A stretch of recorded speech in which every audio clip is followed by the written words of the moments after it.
Supreme court में लगातार बहुत सारे केसेस आते हैं, देश की अदालतों में भी केस आते हैं, कोई जीतता है कोई हार जाता है। लेकिन कई बार कोई जीत जाता है लेकिन जीत के भी वो हार जाता है, क्योंकि वो खुद भी जानता है कि उसको गलत फंसाया गया था। अदालत भी ये जानती है कि उसके खिलाफ गलत शिकायत हुई या गलत केस हुआ या गलत जानकारी उसके खिलाफ दी गई, लेकिन वो खुद कुछ नहीं कर पाता। और यानी जो उसको झूठा फंसाता है वो उसे जब तक सजा नहीं मिलेगी, जब तक अदालत नहीं चाहेगी, जज नहीं चाहेंगे, उसके खुद के चाहने से कुछ नहीं होता। ये एक बहुत बड़ा एक ज्वलंत मुद्दा है और उसको लेकर अश्वनी उपाध्याय जो किसी परिचय का मोहताज नहीं है, वो पीआईएल लेकर यहाँ पर पहुंचे। अश्वनी जी, आप ही आम दर्शकों को बताइए, आप क्या यहाँ पर सुप्रीम कोर्ट से मांग रहे हो? देखिए, बीएनएस में 32 धाराएं हैं जो झूठी शिकायत, झूठी जांच, झूठी गवाही, झूठा एविडेंस, झूठा हलफनामा उसको अपराध घोषित करती हैं।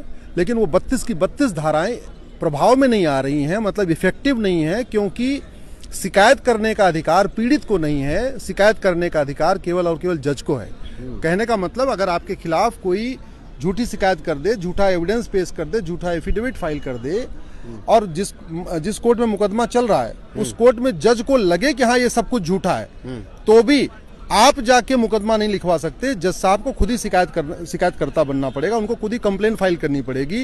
वो मुकदमा जज साहब अपनी कोर्ट में भी नहीं चला सकते, उनको पड़ोसी वाली बगल वाली कोर्ट में जाके शिकायत करना पड़ेगा। इसकी वजह से हो क्या रहा है, जजेस चूंकि और जजों के पास इतना काम है, इतना ज्यादा उनके ऊपर बर्डन है कि वो जानते हुए भी कि सब कुछ फर्जी है, ये चीटिंग है, ये फ्रॉड है, ये फोर्जरी है, ये परजरी है, उनको पता भी होता है, इसके बावजूद वो शिकायत नहीं करते। कई बार ऐसा होता है, उनका मन भी होता है, पता चला 2 महीने बाद उनका ट्रांसफर होना है, वो टाइम आ चुका है, फिर उनको गवाही देने के लिए आना पड़ेगा। तो जज को ही जज की कोर्ट में शिकायतकर्ता बनना पड़ेगा, जज को ही जज की कोर्ट में गवाही देनी पड़ेगी। इससे बचने के लिए जो डिस्ट्रिक्ट कोर्ट के जजेज हैं, ट्रायल कोर्ट के जजेज हैं, वो जो 32 धाराएं हैं उसका उपयोग नहीं करते हैं। हमने माननीय सुप्रीम कोर्ट से ये मांग किया है कि आप जजेस को एक ऑर्डर कर दीजिए कि वो सर्टिफिकेट इशू कर दें कि हाँ ये फर्जीवाड़ा है, इस पे झूठा मुकदमा चलाया जा सकता है, जिससे कि पीड़ित जाके बगल की कोर्ट में उसके खिलाफ मुकदमा लिखवा ले।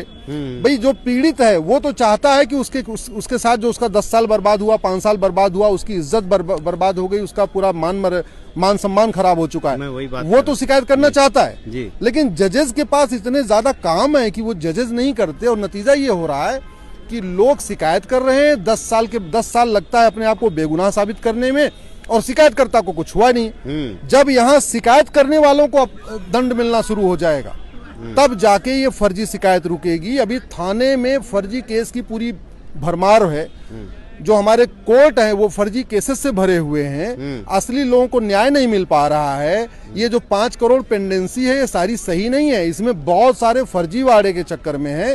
लोग 100 फर्जी गवाह खड़ा कर देते हैं पैसा दे के, लोग फर्जी बर्थ सर्टिफिकेट बना लेते हैं, फर्जी एज सर्टिफिकेट बना लेते हैं, फर्जी डेथ सर्टिफिकेट बना लेते हैं, फर्जी वसीयत बना लेते हैं, फर्जी विरासत बना लेते हैं, सब कुछ फर्जी कर लेते हैं। क्योंकि उनको पता है कि बाद में चलो ठीक है हमारी बात तो गलत हो जाएगी लेकिन हमें कुछ होगा नहीं। ये जब तक खौफ जब तक खौफ नहीं पैदा होगा कि अगर मैंने कुछ गड़बड़ किया तो मुझे सजा होगी, तब तक ये मुकदमों का बर्डन कम नहीं होगा। सही बात और इसीलिए माननीय सुप्रीम कोर्ट ने आज हमारी पीआईएल पे केंद्र सरकार के अलावा सभी राज्य सरकारों को नोटिस जारी किया है। 4 सप्ताह के अंदर जवाब मांगा है, अप्रैल में इस पे फिर सुनवाई होगी। साफ तौर पर एक बड़ा मुद्दा है और वो लोग इस मुद्दे की अहमियत समझ रहे होंगे जो ऐसे फर्जी मुकदमों की, फर्जी शिकायतों के शिकार रहे हैं। नई दिल्ली से आशीष भार्गव, एनडीटीवी इंडिया।